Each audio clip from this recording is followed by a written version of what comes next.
Okay, good morning, everyone. We'll start with a couple of announcements.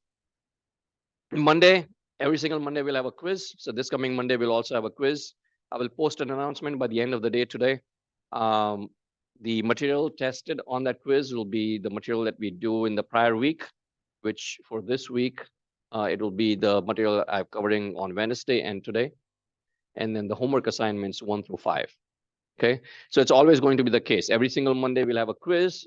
The material being tested or assessed in that quiz will be the material that was covered in the Monday, Wednesday, Friday of the preceding week.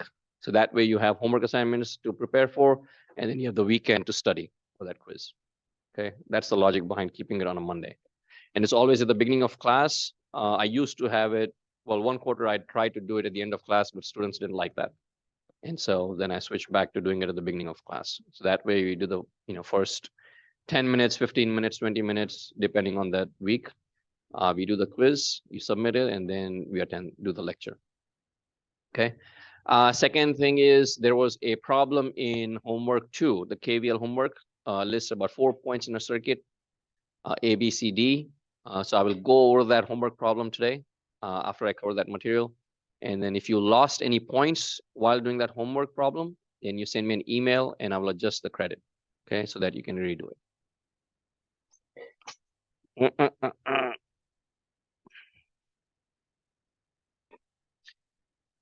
Okay, all right, so let's switch to the class notebook. And where did I leave my pen?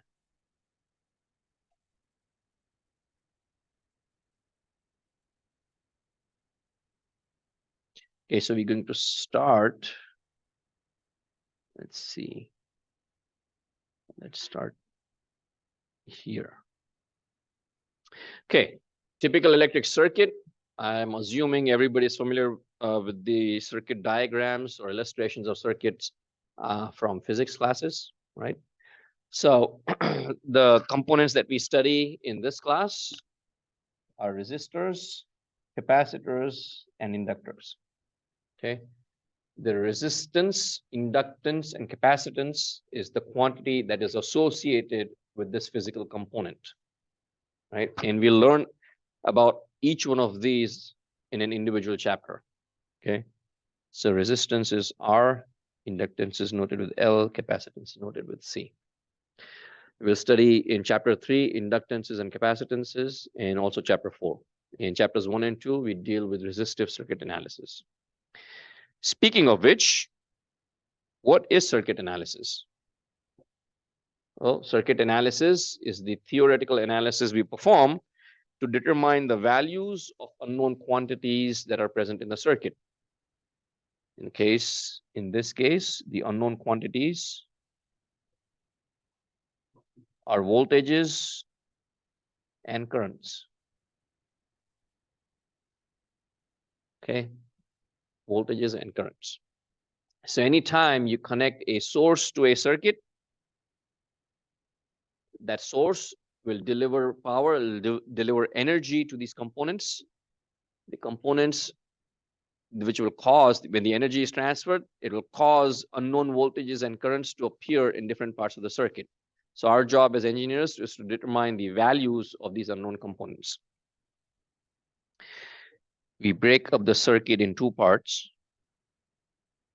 On the left, we have the source. On the right, we have what is known as the load. Anything that supplies power, anything that supplies energy is a source. Anything that receives power, anything that receives energy is a load. Okay, so resistors, capacitors, inductors are all loads or classified as a load. Sources can be of 2 kinds, voltage as well as current. Actually, let's take a pause. Again, anything that supplies power, anything that supplies energy is a source. Anything that receives power, anything that receives energy is a load. Okay, and the 3 components that we study, they're all loads.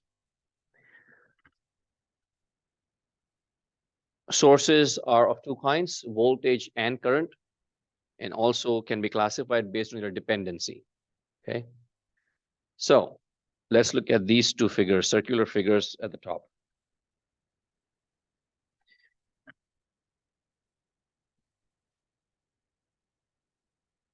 A plus and a minus indicates that this is a voltage source, and a current direction indicates, a direction or an arrow indicates it is a current source. Okay, it's a current source. That begs the question, what is the difference between the two? Because you can never have voltage without current. You can never have current without voltage. Okay, they go hand in hand. And in real life, a power supply unit, physical box, is the same.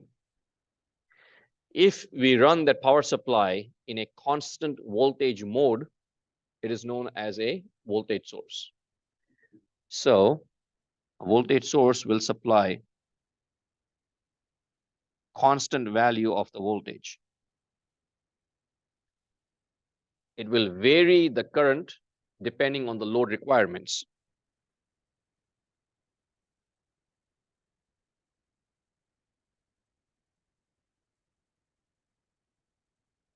Whereas a constant current source, or a source that provides a constant value of a current, is known as a current source.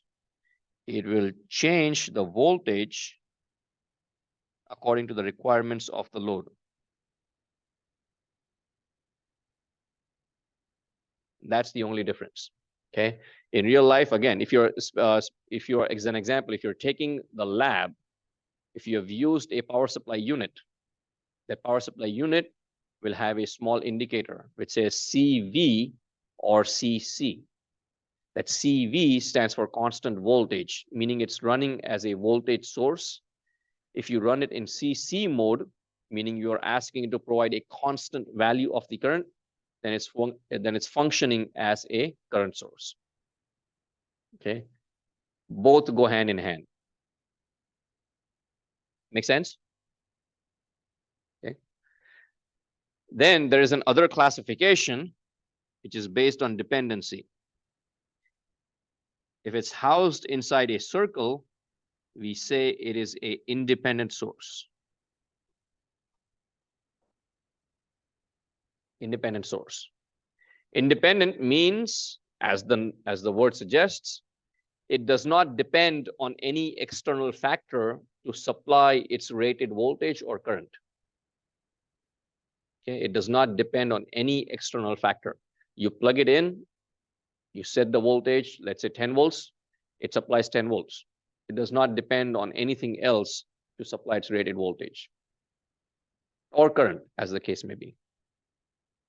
Whereas an independent source, which is indicated by this diamond, a dependent source is indicated by a diamond. It depends on some other part of the circuit to supply the rated voltage or current. You can have both dependent voltage sources and dependent current sources. Okay, dependent voltage source and a dependent current source. The diamond indicates it's a dependent current source. There are real life examples, but the most practical usage of a dependent source is for theoretical analysis. Oftentimes we have complicated electronic devices, which if you take 321, which is the follow-on course to 201, you will learn about transistors, which is an electronic device. Transistors are modeled using a dependent source. Op-amps, you will learn about operational amplifiers. Op-amps also are modeled using dependent sources. So a dependent source depends on some other part of the circuit to supply its rated voltage or current. And that dependency could be both on voltage or current. Now, typically, I don't go too deep into dependent sources. If I have time at the end of the quarter, that's when I would solve problems using dependent sources. Okay, but for now, all circuit analysis problems that we'll look at will all use independent sources. So you would see only circles. You will not see any diamonds. Okay. Well, I don't have a particular inspiring talk about this meme. I just find it's funny. And so I just write, Thor is here to help us understand circuit analysis. Which again, if you download the slides, you already seen this. Prefixes, we'll come back to that later. Let's go to fluid flow analogy for now. Okay, so we provide an analogy between electrical circuit and then its mechanical equivalent. Okay, one of the reasons I do that is because I want to introduce the concept of an electrical switch, which is something we'll see and use in chapter 4. So current needs a pathway to flow through, right? I said current always needs a closed pathway to flow through. If it's open, meaning any power outlet around this room, in your homes, in your office buildings, in your classrooms, those power outlets are open. There's no closed pathway. If you close the pathway, meaning if you short out the two leads, you're going to have a spark, blow out a fuse, right? Circuit breaks. So we control everything using electrical switches. And this is the graphical representation of an electrical switch. An electrical switch can be analogous to a mechanical valve. And this is my rough sketch of a mechanical valve. Okay, mechanical valve.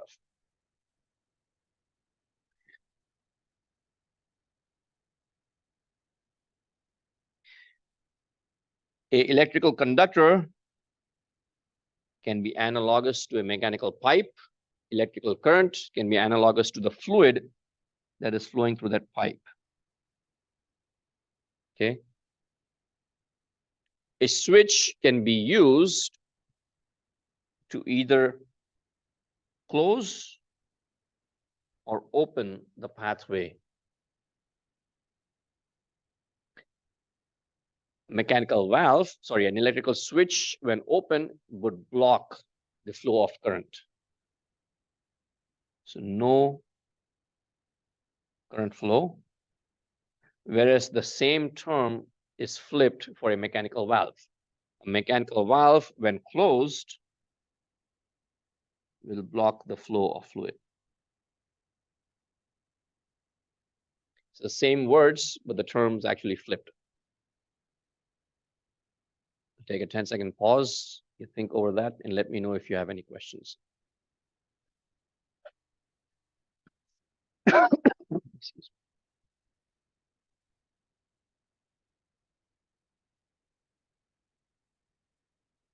Make sense? Right? Electrical switch and mechanical valve, the terms that we use are completely opposite, completely flipped.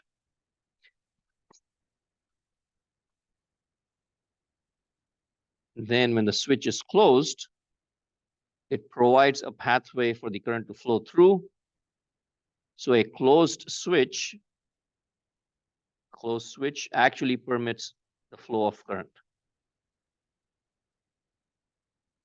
Whereas an open valve would be required to permit the flow of fluid.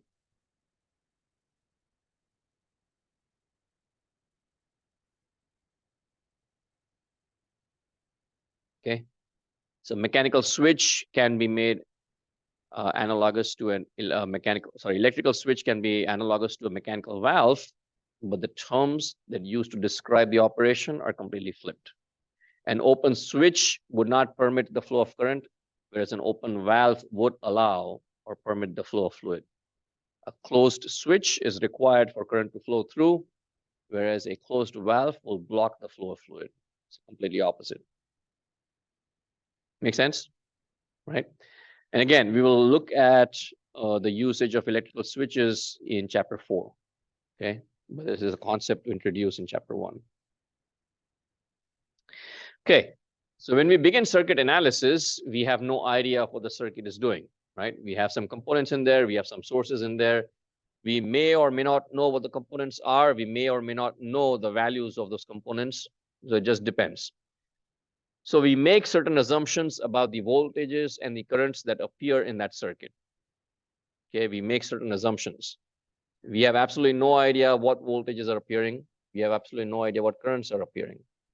So we make assumptions about the polarity of the voltages. We make assumptions about the direction of the flow of the current. And we assign values randomly or arbitrarily. Okay. But those assumptions are based on certain rules. They are based on certain logic. Okay. Current always flows from high to low. When I say high, mathematically, I'm saying plus to minus. High to low, plus to minus. So if we had a voltage source here and a current direction, I know that my current should go from high to low. But for a source, it's the exact opposite. Okay, for a source, the current will go from minus to plus. It'll go from minus to plus because it is supplying energy. So for a voltage source, the current goes in this direction. Conversely, if we are given the direction of the current, then I can say the current source has a minus here and has a plus there. Okay. So again, for a voltage source, it goes from minus to plus. For everything else that receives energy, it goes from plus to minus. So current always goes from high to low, except for a source. Current is like any other physical quantity. Temperature, pressure, right? Temperature always goes from high to low. Pressure always flows from high to low. Current also goes from high to low. If there are 2 points in a circuit, one at a higher potential, one at a lower potential, current will always go from higher potential point to the lower potential. So it always flows in that direction, except when it's a source.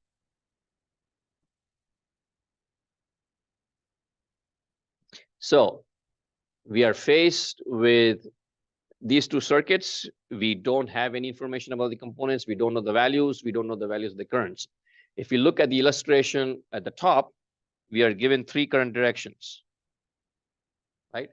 And based on those current directions, I can assume the polarity of the voltages that could appear across each one of those components. So for instance, in component A, current I1 is going up top.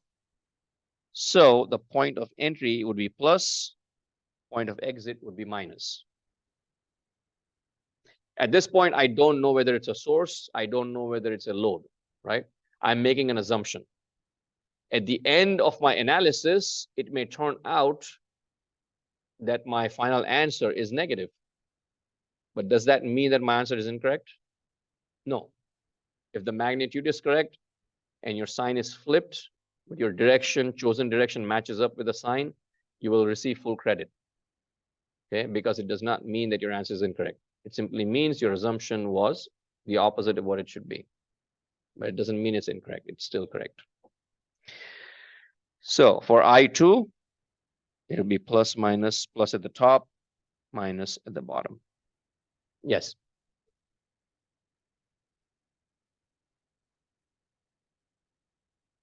Yes. So the question being asked is, should we flip the signs at the end of our solution? The answer is no. Because I would take a look at the assumptions that a student made at the beginning of the analysis, and then I would look at the final values. And if the arrows and the polarity match up with the signs, you can leave it at that. You will receive full credit. You don't have to go back and write anything else down, right? But it has to be shown, right? A student has to show, okay, I'm assuming the polarity in this direction or the current direction, and I'm assuming the polarity and then indicate it on the circuit diagram. And then once you indicate that and you, arrive at a final answer, if it's negative, just leave it at that. And then the voltage polarities in the illustration circuit diagram that is below are given to us, and we can assume current directions always goes from high to low, so plus to minus, and so it's going in this direction. Oh.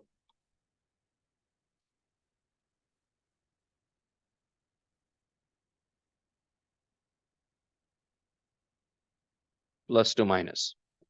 Okay, always goes from plus to minus. I'm assuming at least one of these components is probably a source. And so my answer would turn out to be negative for one of them.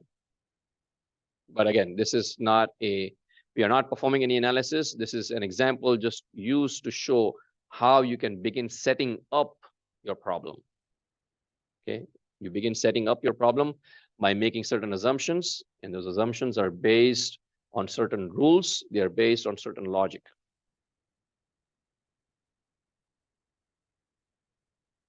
Okay, current direction. So we use the two subscript notation for current direction and for voltage polarity. Okay, the two subscript notation means you'd have a quantity. The first subscript is where you're putting your measurement terminal. And the second point is your reference point. Simply stated, as a practical example, if you were in the lab and you had a meter to measure the current or the voltage, the meter has two terminals, positive and negative. The first subscript would be connected to the positive terminal. The second subscript would be connected to the negative terminal, plus to minus. Okay, so current IAB refers to the current that is flowing from point A to point B. Okay, it refers to the current that is flowing from point A to point B. So A is positive, B is negative. Okay, A is positive, B is negative. But that is only for the reference, meaning if you were measuring this current, then that's how you would measure it. A would be positive, B would be negative. Conversely, the flip side is if it's IBA, it means the current flowing from B to A. So B is positive and A is negative, meaning you would take a meter, connect the positive terminal to A, positive terminal to B, and negative terminal to A. Okay. Mathematically, I can write IAB is equal to minus IBA, or IBA is equal to minus IAB. That's just mathematically. Now, when you measure the current, it could turn out that IAB is -5. Who knows? Could be anything. But this is just with regards to this notation, right? If it says IAB, it means you're measuring the current flowing from A to B, meaning your positive terminal goes to A, negative terminal goes to B. And then the same thing for voltage. But voltage always needs a reference point. Remember, voltage is defined as the difference in electric potential between any 2 points. It's the electrical potential difference. Okay, electric potential difference. So the difference in potential between any 2 points means you need a base or reference for your measurement. So two subscript notation means VAB, you're measuring the voltage at A with your reference at B. If you have a meter in your hand, a practical example would be taking the positive terminal of the meter, placing it at A, and the negative end of the meter is connected to B. That's what it means. So VAB means measurement of voltage at A with my reference or baseline at B. And the flip side, of course, is that VBA means voltage at B with my reference at A. Again, voltage is the electric potential difference, meaning it needs a baseline. It needs a reference point for measurement. So a two subscript notation indicates where the reference point is. It's always the second subscript. Okay, VAB means B is my reference. VBA means A is my reference. And reference point makes all the difference. There could be 40 students in this room. If someone wants to ask me how many people do I see from my reference point, I would say it's 40 people. If somebody is standing outside the room and somebody asks them, how many people do you see in the room? From their reference point, they would see 40 plus 1, 41. Not a exact analogy, but the reference, you get the idea, right? The reference point makes all the difference.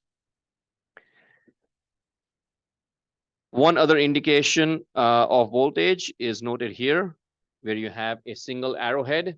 The arrowhead points towards the positive reference. Sometimes voltage is also indicated like this.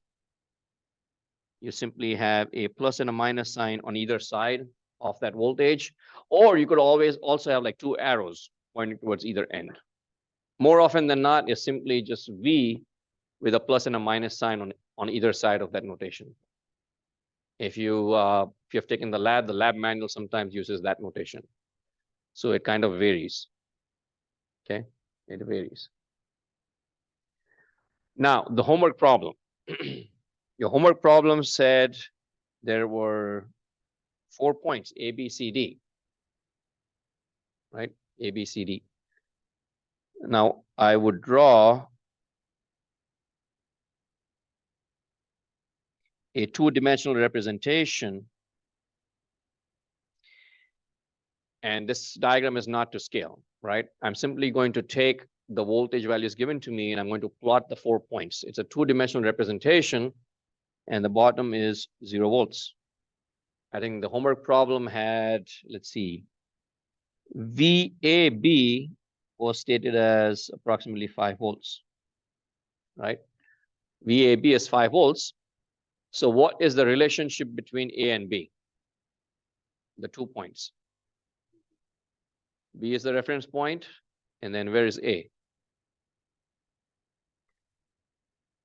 A is positive. So A is 5 units higher than B.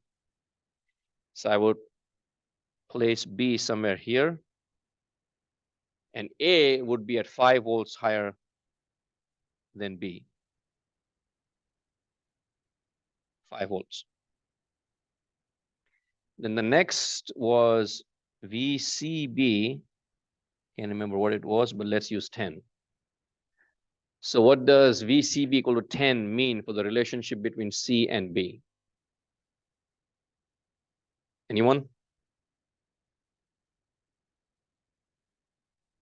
Absolutely. And this is not to scale. So C is 10 volts higher than B. So now when you plot this out, I think there was a 4th point. The third reference measurement was given for the 4th point, which was like VCD or VAD. But again, I'll leave it at this. What is the difference between A and C?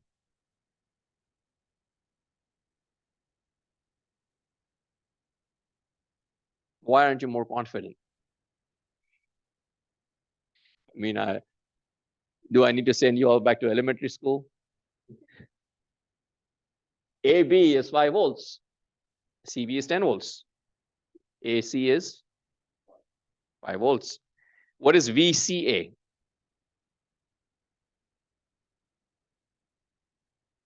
VCA. I'm looking at C with my reference at A. I'm looking down at A. So it's plus 5. But VCA is plus 5 and VAC, if my reference is at C, I'm looking up from A, then it's minus 5. That one's a little tricky. So VCA means my positive reference is at C, negative is at A. It would give me plus 5 volts. C is higher than A, right? C is higher than A. That means if my high reference or positive reference is at C, it should give me a positive value. A is lower than C. A is lower than C, right? We can see that in the diagram. A is lower than C. So if my reference point is C and A, the meter's high point, the meter's positive terminal is connected to A. So then it would give me a negative value. So it would be -5. And this is what we are here to learn. Okay, the two subscript notation. This is very important.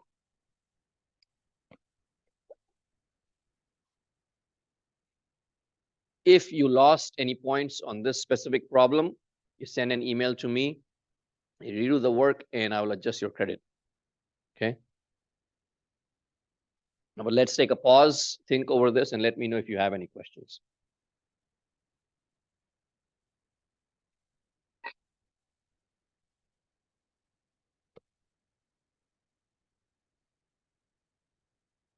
Yes. No, it's just, yeah, we can draw it out any way you like. The question is not, it's sometimes some things are very intuitive on our side, but it's not very intuitive on the student side. So yeah, it doesn't come across on how you should approach the problem, but this should give students a better idea. Right, any questions? Okay. All right, then we look at Ohm's law and the passive reference configuration. Okay, George Ohm was a physicist, a researcher who did a lot of research about voltages, currents, and resistances, and came up with a law that is named after him.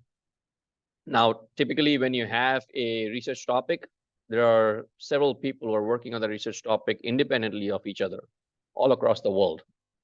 Right? People unrelated are always working on the same topic at the same time. It's just that whoever publishes first and becomes more famous and well-known gets associated with that law. It's always happened like that throughout history. So George Ohm was one of the people who was working in this area. And well, he published his work first, became more famous, maybe had the right contacts, who knows. Whatever it was, but that law came to be named after him. Simply states that when current passes through a resistor, it causes a drop in the voltage across that resistor, right? And that voltage drop or that voltage is a direct product of the current and the resistor value. V equals IR, simply stated. Voltage across a resistor or a component is the product of the current and the resistance. V equals IR. This is the most fundamental and the most important law of electrical engineering. V equals IR. You cannot solve, or we cannot solve any circuit without Ohm's law. Almost all other analysis techniques are derived from Ohm's law. Okay. So V equals IR. And then for power equation, actually it's on the next slide. So we'll look at that too. We can manipulate this equation to find current, or we can find resistance, depending on what the case may be. We have three quantities. If we know the values of two of those, we can find the third, right? V equals IR. Now, when current flows through a circuit, electrons are physically moving, right? Energy is being transferred.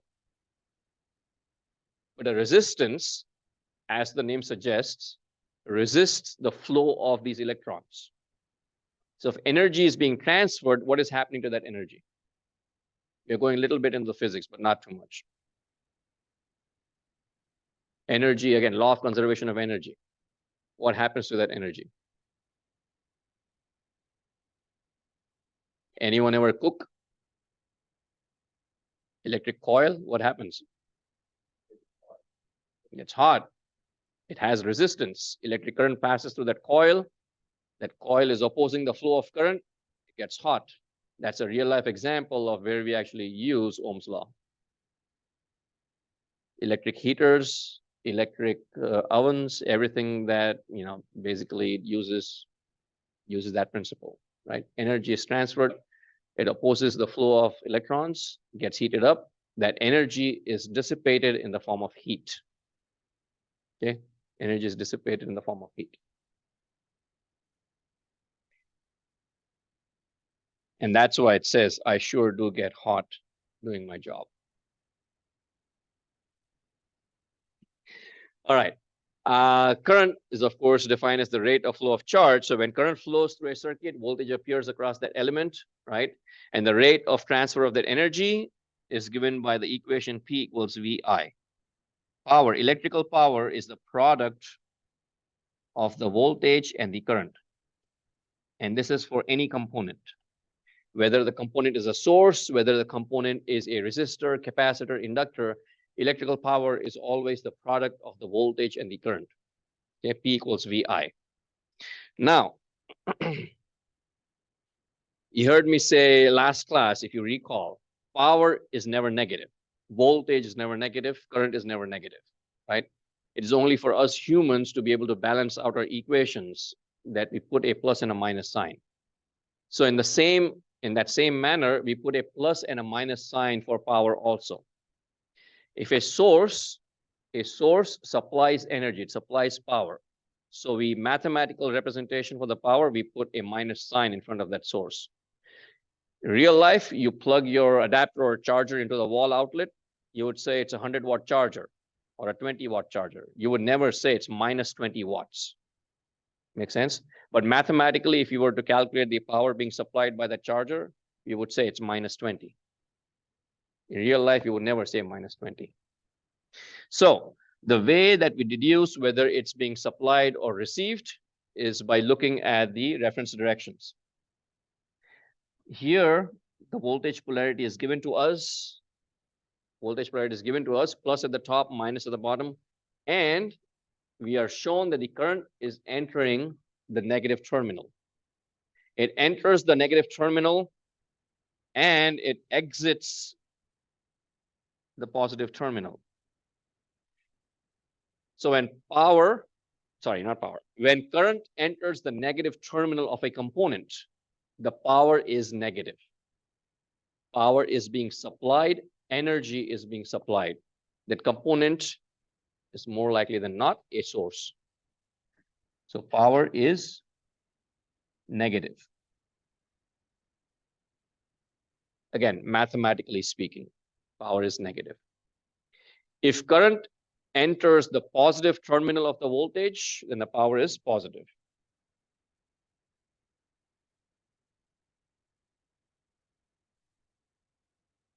And that is the passive reference configuration.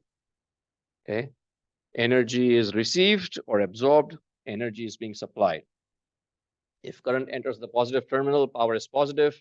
If current enters the negative terminal, power is negative. Which, if you think about it, makes sense because for a power supply, remember I said power supply current goes from minus to plus. So current enters the negative terminal of the power supply. So power associated with the source is negative because it is supplying power, it is supplying energy. A real life example of a component that could work both as a source and a load is the rechargeable battery that is in your smartphone, in your tablet, in your laptop. If you plug it to charge in the power outlet, that smartphone battery or your laptop battery is receiving energy from the power outlet. It's charging up, right? It's receiving the energy. So it is a load. The power associated at that moment when it's charging is positive. When you unplug it from the wall outlet and you now run the device off the battery is now acting as a source. It is supplying energy. So the power associated with that battery is now negative. That's a real life example of where that component is both a source as well as a load.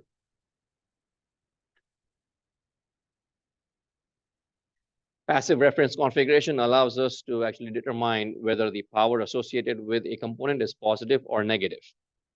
Simply put, if the current enters the positive terminal, power is positive.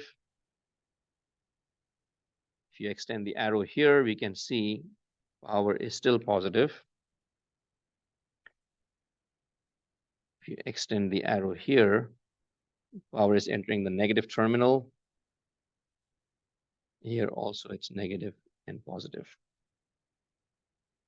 So if current enters the positive terminal, power is, excuse me. If current enters the positive terminal, power is positive, we use the equation P equals to plus VI. If current enters the negative terminal, as we see in the other two illustrations on the right, then the power associated is negative, P equals minus VI.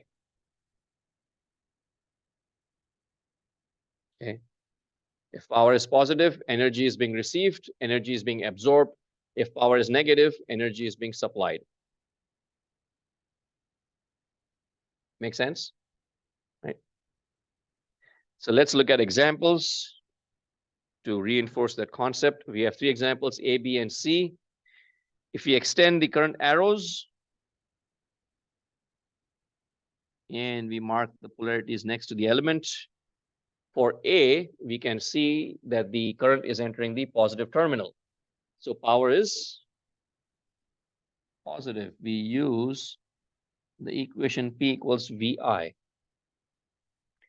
We plug in the values for V and I, and we obtain 24 watts. Named after James Watt. And let's see, for the second one, we extend the arrow.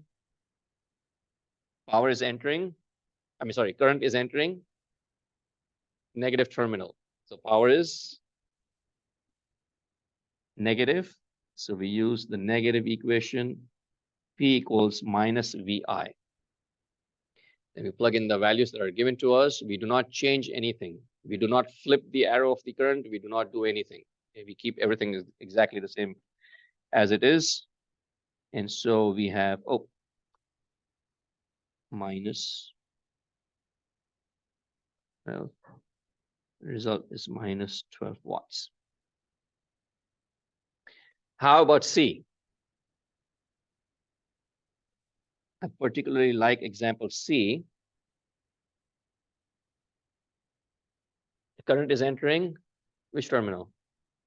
Positive terminal. So the equation we use is positive VI. When you plug in the value, you do not change anything. You plug in the value as it is. You do not do a double flip.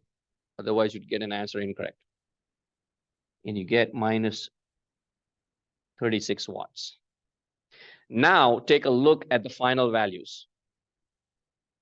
Okay, equation, we use the equation depending on the information that was given to us. Okay, in circuit diagrams, there's a lot of information that is embedded in the circuit diagram.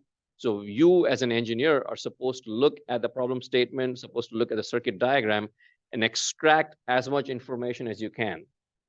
Then you set up your problem. So the information given to me here is the current is entering positive. So I use the equation P equals to plus VI, obtain a positive answer, 24 watts. So power is positive, energy is being received. Here, energy is being supplied. In B, my final answer is negative, minus 12. In C, I used a positive power equation based on the information that was given to me in the problem statement. My final answer is negative. I do not say that the energy is received, even though my equation is positive. I look at my final answer and I say that the power is negative, so energy is being supplied. Does that make sense to everyone? Sometimes students look at minus 3 amps, they would flip the current direction and they would use P equals to minus VI. But then once you flip the current direction, you also have to flip the sign. So again, as I said, sometimes students forget to do the double flip. So rather than going into doing the double flip, you just proceed step by step. From here, I can see positive power equation, use positive power equation, plug in the values as they are, get minus 36 watts, and then make your conclusion. Okay. All right. Any questions? Any questions at all? think on this a little bit, review. If you do not have any class after this, take about 10 or 15 minutes to review this class, so then the concepts get reinforced. The reason, again, this is so important is because everything else that we do is based on KCL, KVL, power, energy, all these fundamental topics. So if students get left behind, not left behind, but fall behind in this material, it's very hard to get caught up. So 2 more slides. What I want to do is just talk a little bit about DC and AC. DC stands for direct current. AC stands for alternating current. But we do not say direct current or alternating current. We simply use AC and DC as the acronyms. So we have AC and DC voltages, we have AC and DC currents, we have AC and DC power. What do those mean? Well, DC or direct simply stands for, not stands for, but it refers to a quantity that has a value that does not fluctuate with time. The value of that quantity remains fixed, whether the quantity is voltage or current or power. It remains constant with respect to time. Okay, so that is DC. So the value is fixed. It does not change with respect to time. This is a 2-dimensional representation with time on the x-axis. Time t equal to 0. It's not the beginning of time. It simply refers to the moment in time at which we begin our analysis. Okay. And AC, as I said, refers to alternating.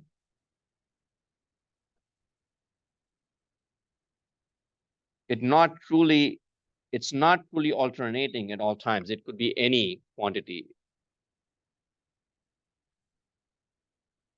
It could be random noise signals.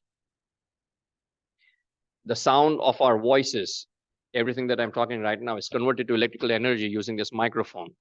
So if we plot this, if we connect this to an oscilloscope and plot it, it would vary depending on the tone, the volume, the level that I'm speaking. It would be completely random. Okay, it's not going to be fixed. So that's an example of an AC voltage. And then we'll, of course, look at this in more detail.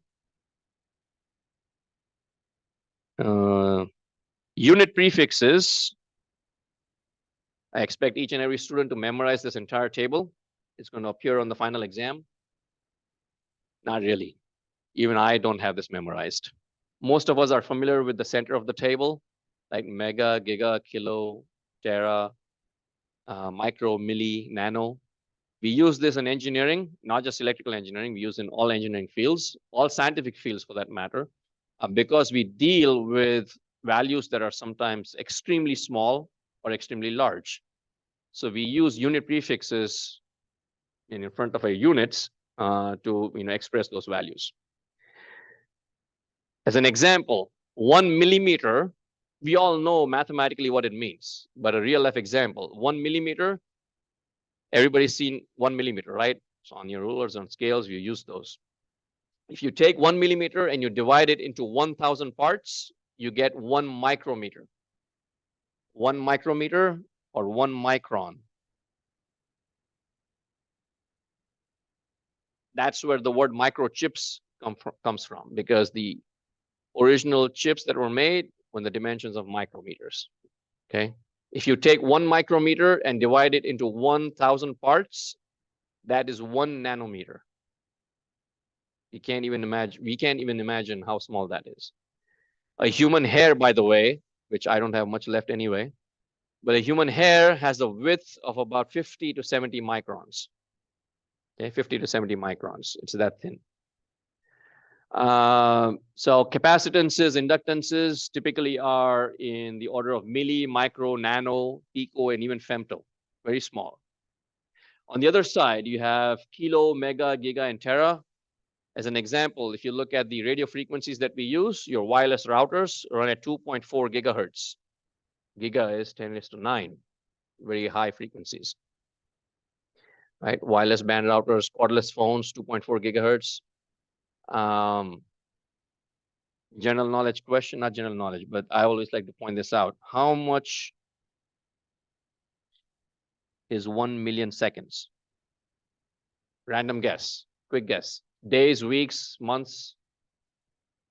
Anyone? It's a few days. It's less than 12 days. How much is 1 billion seconds? Did I hear you say 30 years? You're absolutely correct. There's no extra credit, unfortunately. Million is 10 raised to 6, billion is 10 raised to 9. That is the difference between a billionaire and a millionaire, which I don't think I'd ever aspire to. If one of you ever do, reach out to me. All right, on that note, we'll end class here today, and I'll see you all on Monday. If you are taking the quiz online, send me an email so I can make a note of it, okay? Read the rules. Read the rules for online quizzes. It's there on the website. All right, I'll be in my office later today. I have a seminar to attend from 2 o'clock onwards, but I'll be in my office till at least 5 o'clock. All right, you all have a good weekend.